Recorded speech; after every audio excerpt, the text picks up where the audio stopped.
Alright, so we've got chicken, we've got pheasant, we've got the best of both worlds, I guess, here, right? One's domestic, one's wild. Domestic and wild. So we're going to talk about the different ways that we can cook these things. And there are a ton of different ways. Today we're going to focus on the beer can chicken method. It's a great method to do. It puts some liquid into it, puts some moisture into the bird so it doesn't dry out, and it actually adds a little flavor to it. So we're going to talk about that today, and just go with those. Go with some quick, simple, easy recipes. So well, first off, we're going to wash our chicken and our pheasant, and we're going to pat them dry. Just like everything else, you want to have a dry bird. So we'll start with the chicken here. So we've unwrapped the chicken. We're drying that off. The reason why we dry that off is when we put some seasoning onto this, we want that seasoning to stick. We don't want it to slide off. We don't want it to gooey up on there. We want it to stick on there real well. So that's the reason why we're wiping it dry like that. And the next step would be take whatever you're going to use, whatever liquid you're going to use. We're actually using a cola on this one. We can use a beer, use whatever. Open up the can, dump a little of the liquid off the top. We don't want it completely full. We'll dump just a little off the top. About a quarter. Yeah, about a quarter. And make sure that this is open all the way up so that moisture can filter its way up through there. Then we'll slide that turkey on there. Chicken. Chicken, yeah. So then we'll slide that chicken on there. The other term I've heard for this is beer butt chicken, because that's the end you're sliding it on to the can here. On there. When you do this, you want a large roasting chicken. There we go. If you don't get a large roasting chicken, it won't quite slide over there on that right. So you want a larger one.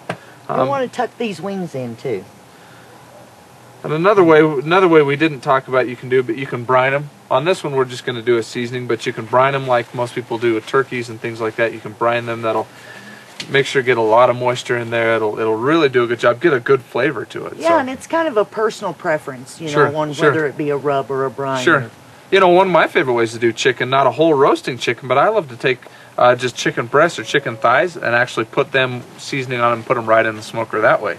Just smoke them that way, have a chicken sandwich, smoked chicken sandwich. So there's a lot of different ways you can deal with them. So, but now all we're going to do with this, we're going to take High Mountain seasoning, we're going to do their garlic pepper, which is just a do-all. It's such a great seasoning. We're going to use it for the chicken today, but I've used it on just about everything, and it works phenomenally well. So coat liberally. Get it on there. Get it good. Make sure it's patted on there so it's all going to stick. And this is just, it's a neat combination of flavors here. So, but we can use anything we want. I've used Cajun things on this. I've used even just steak seasonings on this. So we're just going to do that, make sure it's all over. A lot of people like to switch it up and mix them. You bet. Don't be afraid to try new things, new recipes on your own. Mix the seasonings and go for it. You bet. So, okay, we've got the chicken ready to go. Well, we have another can in here, so we're going to do the beer thing. If I can get the lid up, we'll pour a little off, about a quarter.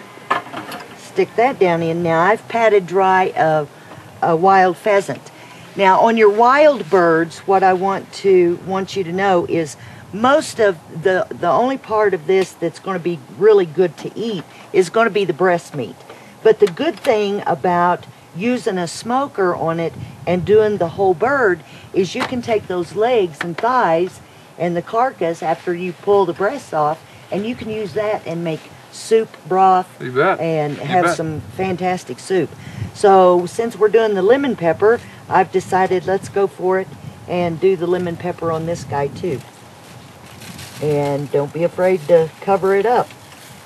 And I've done the same thing. One thing I've noticed, Kat, on wild game is that there's a little less fat. Those things are really working. They're out in the wild. They're moving a lot, so there's a little less fat. So a lot of times you're going to need that extra liquid. Here we've got the beer. I've brined them before, and it works really well, but you're going to need that little extra liquid in there to keep it moist and not get it dried out. So, and then wild game, you've got to keep an eye on. You don't want to overdo wild game because it'll just become dry as a bone. You don't want to go that way. And you can see it's not as big as the chicken, and it's it doesn't have the fat. So you're going to have to pull this one out a little sooner. Than you so even though one. they're on the same thing here, they're on the twins made by Camp Chef. They're on the same thing.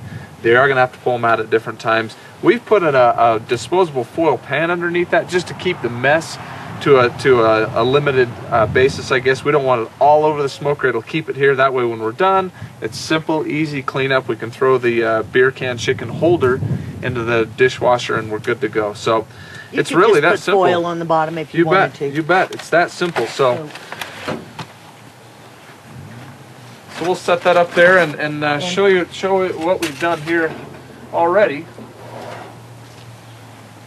Through the magic of television. There is our pheasant that we did earlier, and the chicken, both with that garlic pepper that we talked about, both with that rub on there, that spice on there, and they turned out phenomenal. Look at the skin on them, turned out really well. One thing I didn't touch on was on the skin. If you like a crispy skin, spray it down with some olive oil before you put it in. That'll really golden brown and crisp up that skin. That's a nice phenomenal. trick to know. Yeah. And remember, guys, on this DVD, we have a recipe menu, and we'll have these recipes and lots more. Both on the DVD and at campchef.com.